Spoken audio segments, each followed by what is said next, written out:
So I want to talk about here, and I want to hope this mic works. I want to talk about the matter of religion.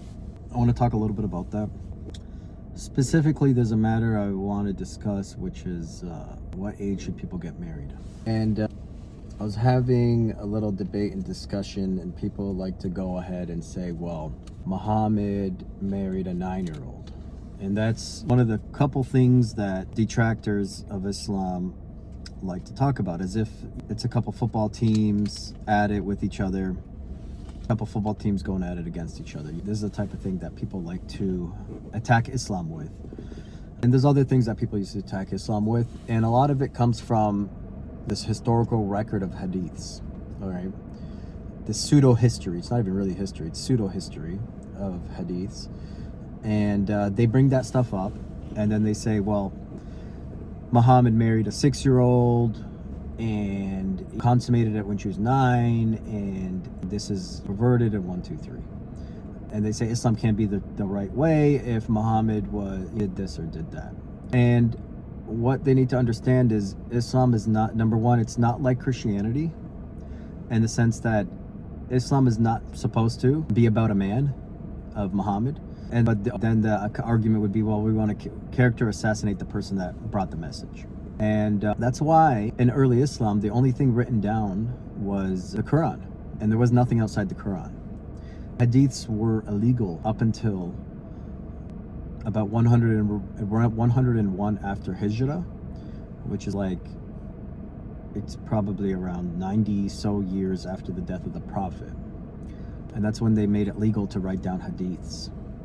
And then about 120 years after that is when they compiled the first hadith book, allegedly, according to history, which is not completely accurate, because Sahih Bukhari, which is the book I'm referring to, it's been shown that that book has evolved through time. So we don't know exactly what the original, like we don't have an original manuscript of Sahih Bukhari to know. We don't even really know if that person existed. It's like the name of a town, basically. And so the Quran itself does not say to marry anyone young. It says any woman can get married after marriage age. And the Quran does encourage marriage. Yes, it does, as well as all Abrahamic faiths. All right. And then the argument is, well, why are Christians attacking this sort of thing? Modern day Muslims, you can see that they don't do that.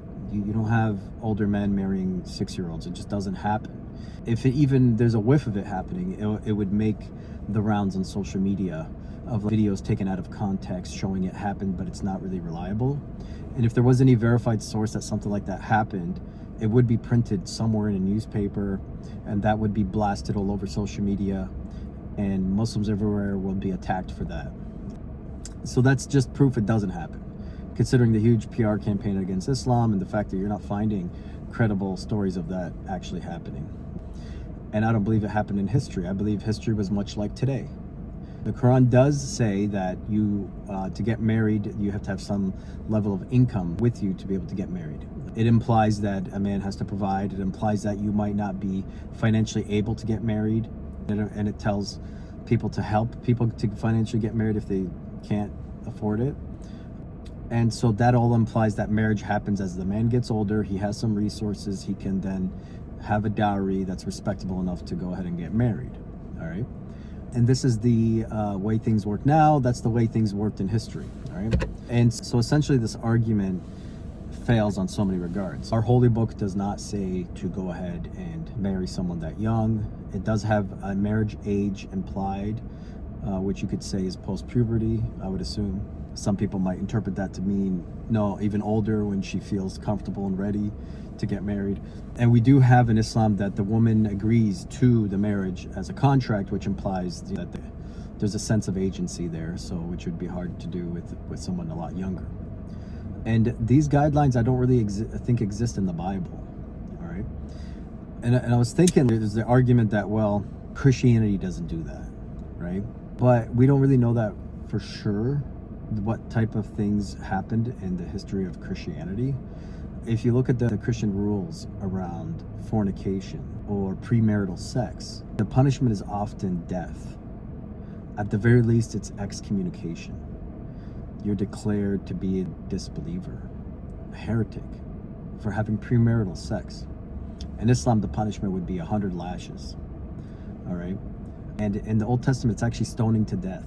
And so then you got to ask the question, how much of a Christian society like England, which is technically a Christian society, how many 18-year-olds are virgins? And you might say none.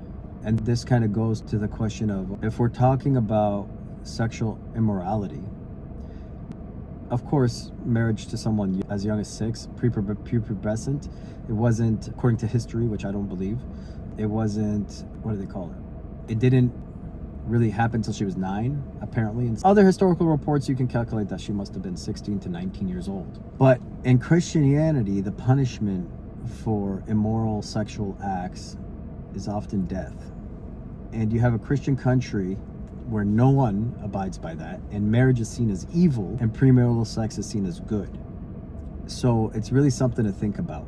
So how could someone who is essentially, if you promote premarital sex and you don't promote marriage, you're pretty much advocating for the devil.